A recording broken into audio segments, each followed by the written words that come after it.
Morning. Thank you very much for the introduction. First, I have to say that I'm extremely grateful for this invitation because maintaining a continuous consultation and cooperation with the members of the US business community here in Hungary has always been very high on our agenda.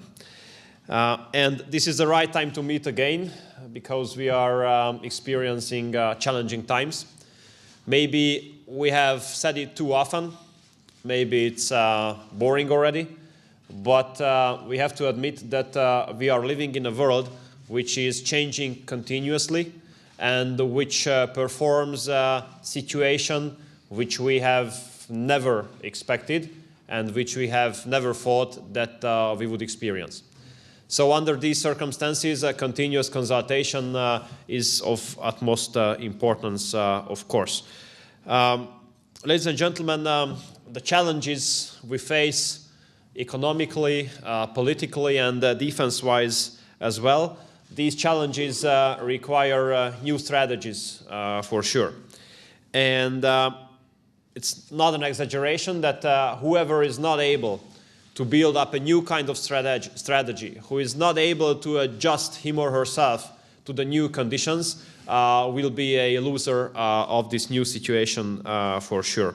That's why we need new strategies and new instruments in this respect, and I hope that we are in a good way to find them. Ladies and gentlemen, the recent events we have experienced, even in the last days, unfortunately, these make us to be aware that we need to form a strong alliance. We need to have tight cooperation with our allies, and we have to unite our strengths because together we are much stronger. If we put into consideration the current and most serious challenges around us, so for example, that terrorism is as close to us as it has never been before, or the fact that there is a war in a neighboring country, or the fact that Europe is still struggling with economic challenges, or the fact that energy security is still a hot issue in the Central European region, then we all can agree that this is high time for allies to unite our efforts. And here I would like to appreciate the efforts and achievements of you, of the US companies here in Hungary, because your achievements and your efforts have led to a very valuable and well-functioning cooperation between US economy and Hungary. We really do appreciate your achievement, and we really do appreciate your decisions regarding your investments in Hungary. We are very proud that we host more than $9 billion of your investments here in Hungary. We are very thankful that you are employing around 90,000 Hungarians. And this is not by accident that we have already signed 9 strategic cooperation agreements with US companies, which is tied most.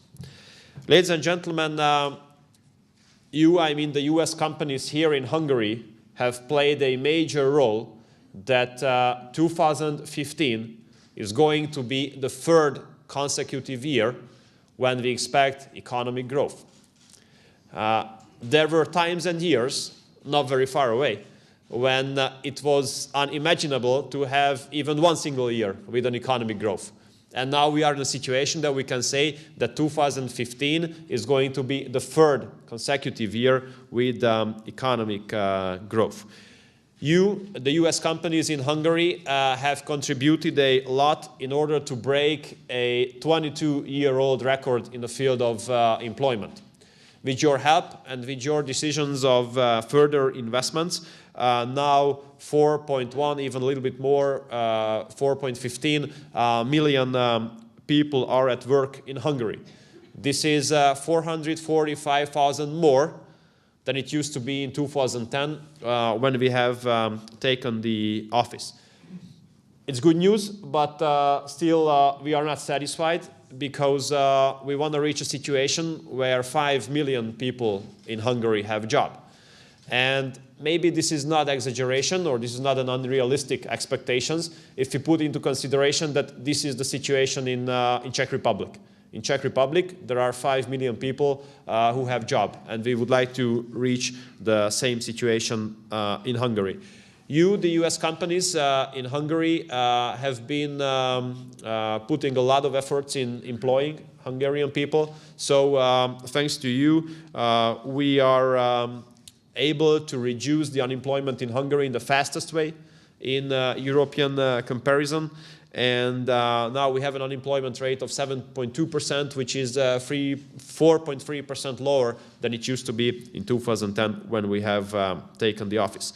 And I would like to tell you that the US companies in Hungary have contributed to be able to break an old economic dogma and to prove that it is possible to boost economic growth, to create new jobs, and to execute a disciplined budgetary and fiscal policy in the meantime. So it is possible to have an economic growth, to have new jobs, to reduce state debt, and to maintain a low budget deficit in the meantime. And we were able to prove this with the help and contribution of yours. Now, Your Excellency, ladies and gentlemen, there are a whole bunch of debates going on in the world about the future of the world. And there's only one thing which is certain, that everything is uncertain. So under these circumstances, we have a huge responsibility, I mean the Hungarian government, to make Hungary safe and successful under these circumstances as well. We are aware that the world is not going to be simpler in the future. The world is going to be more and more difficult and more complicated. But we have a clear objective that we would like to make Hungary successful under these challenging circumstances as well. And we do know that it would not be possible without balanced and mutually beneficial cooperation with the US economy and US investors.